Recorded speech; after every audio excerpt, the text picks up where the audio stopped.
this is the middle of June in Lake Sibbo. We're gonna go for zander. Zander is a really nice fish to fish. It's pretty big here in Lake Sibbo. You know, we can get fish up to like 10 kilos, but it's not that easy to get the big ones. But 3, 4, 5 kilos is pretty average size. So we're gonna go out for zander, middle of June, and we're gonna go jig fishing. Fishing with copitos up to like 5 inches. The best technique for fishing zander in June, I think it's jig fishing. You cast out and you let it sink to the bottom, about 3.5, 4, 5 meters down. You search for that rocky bottoms, not soft bottoms. Usually around rocks the zander stands. So you cast out, you let it sink, and you start retrieving. I retrieve pretty fast. Then I stop, I make 2 or 3 retrieves, then I stop again. As soon as I see the line curve, I know the jig has hit the bottom.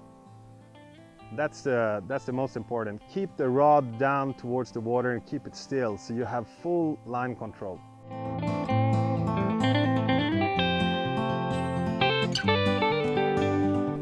My jig rod is an 8-foot microwave, BFT microwave rod, up to 25 grams. It's very light, but it has good strength in it. The tip is really soft, so I can see every movement of the jig. And then I use a small stealth reel and 0.15 braided line. What's important is that I use a leader.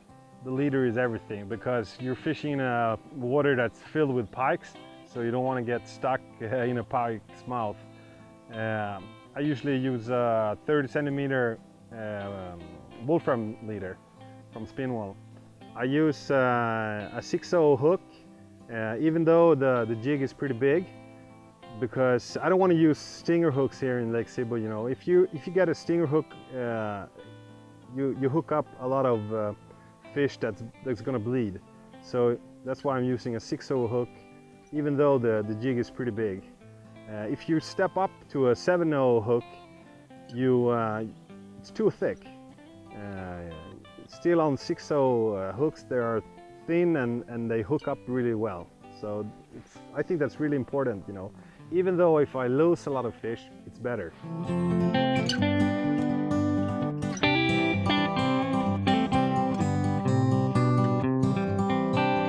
The zander here in Sibbo likes bigger jigs. If you fish a lot with the smaller ones, you only get the perch, even though, you know, sometimes you get the zander. But if you step up to like a 5-inch size of the jig, colors, we use a lot of green, white, yellow colors here. You know, the water is pretty muddy, so you want to have the visibility in the water. The size is like 5 inches, much better than like a 3.5 or 4 inch. You know, they want bigger baits here. When you fish for zander, you search for hard bottoms. You know, you don't want that soft spots. You search for places where there are rocks. That's the most important.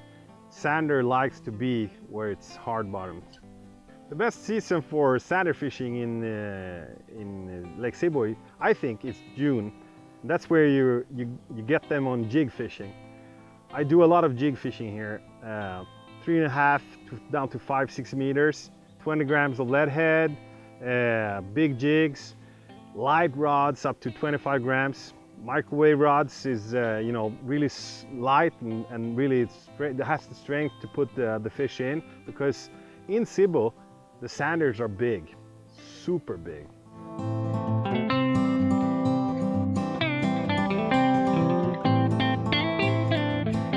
For me, it's really important to hold the rod still. You know, you point it towards the water, you cast out first, you let it sink, you point the rod towards the water, you see the line all the time. That's the most important, line control. Because if you don't see the line, you don't see the bite. And you have to see the bite before you feel it in your hand. Then you can strike. So that's the most important, line control. You let it sink, you see the line curve, that you know that you hit the bottom. You retrieve 2 or 3 times. I do it pretty fast. and then you see the curve again, and then when it strikes, the line goes the other way. Then you know it's a bite. Then you do the big strike. And you reel in and you keep it steady, because the sander will move and try to get rid of the jig. When you see a sander, if you look in the mouth, you see that they have two big teeth, like a vampire, you know. That's their way of taking the prey.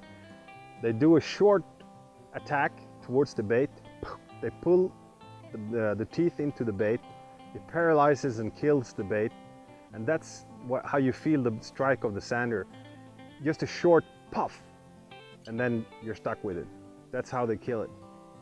Using a 6-0 hook instead of a 7-0 hook doesn't matter, because when you see the strike of the sander, it always goes for the head in the front of the jig. So you see all the bite marks is in the front of the jig. So if you use a shorter hook, it doesn't matter. You know, the hookup is really good. Thin hook together with like a bigger jig, it's no problem.